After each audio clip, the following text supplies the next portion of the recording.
watched nearly every detail of what they were doing. In England, I saw again the same thing close up.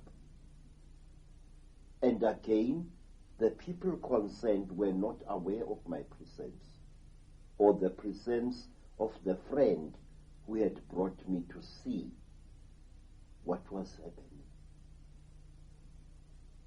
You know, sir, before I go deep in answering your question, can I ask you, sir, are you a religious man? No. Good. Then another question, sir. Please. It is African courtesy that I should ask questions just as you ask me questions. Please, sir, exactly why do human beings or the Chitauli perform human sacrifice? What is the reason behind this ghastly practice? Well, first of all, from people I've spoken to who've taken part in these rituals, they tell me there's something in the blood which they want to consume because for some reason they need it, and it appears they want blonde-haired, blue-eyed people for that more than any other.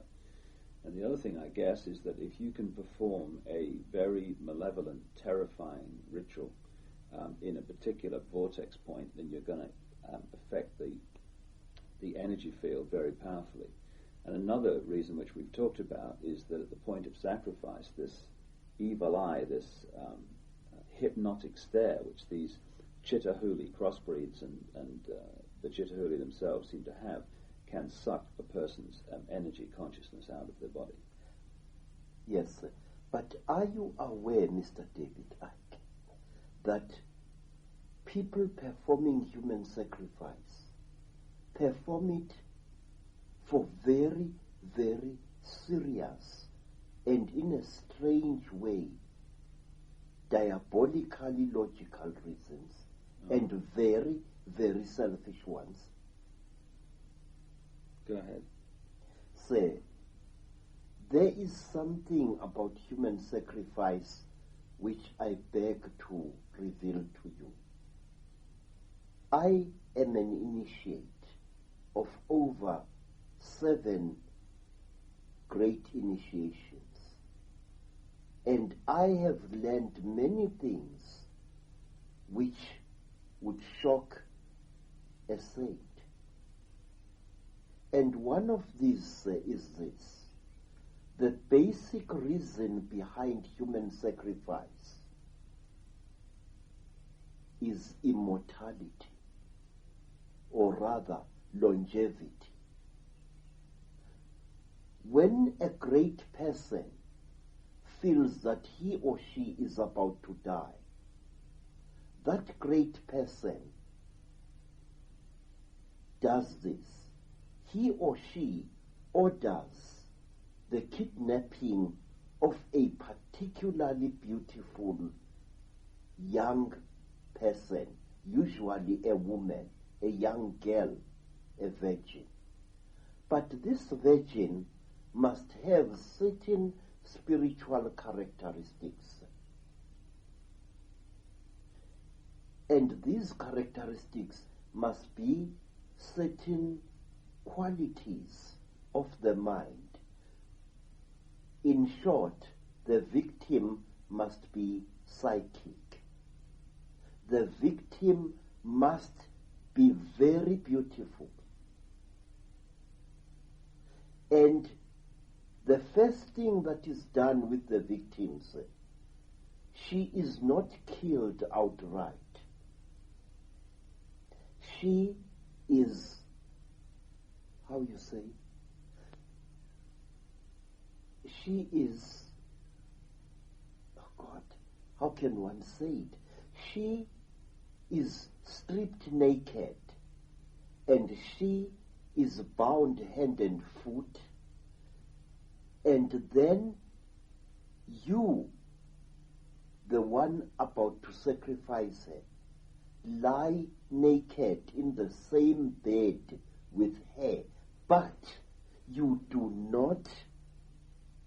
sex with her.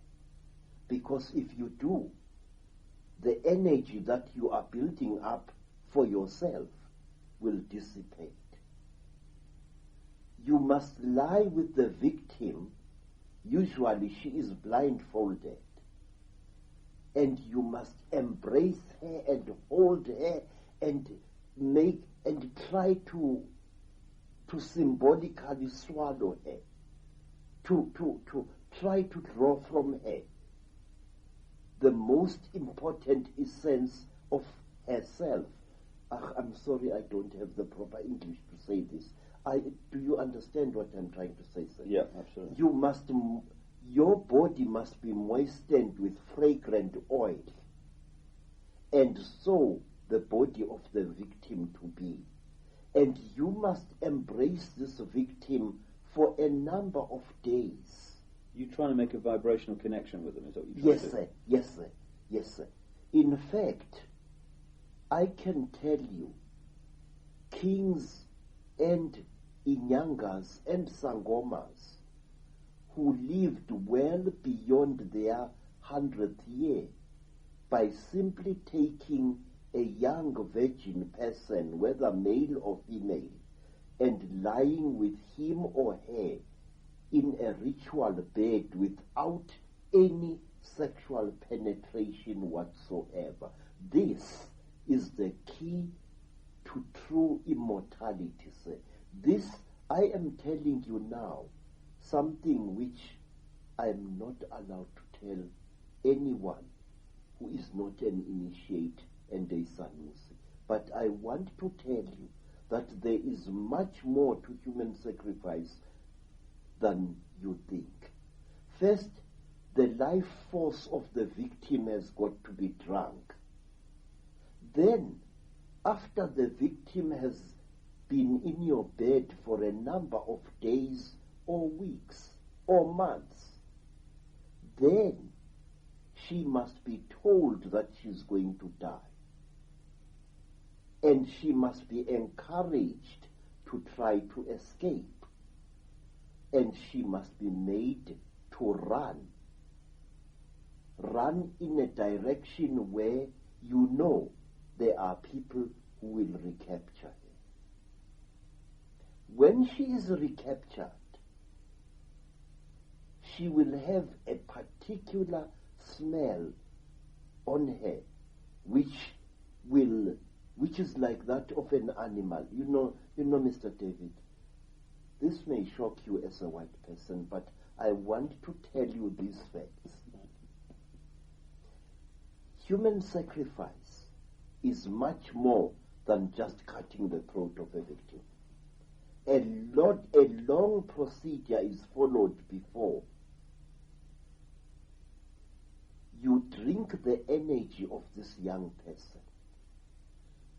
A virgin girl radiates a severe heat, which is sometimes used by my people to save the life of a man or a woman who has been caught on a cold mountainside. You know, in Zululand, snow sometimes falls on the Ulundi mountains and other mountains. And sometimes you find that a man of importance has been caught in the terrible cold, and he is close to freezing to death. And the quickest way to save this man is to place him and a virgin girl on the same bed. The heat of the girl and the life force of the girl will actually bring this man back to life. Now, in human sacrifice, all over Africa and all over Europe, I know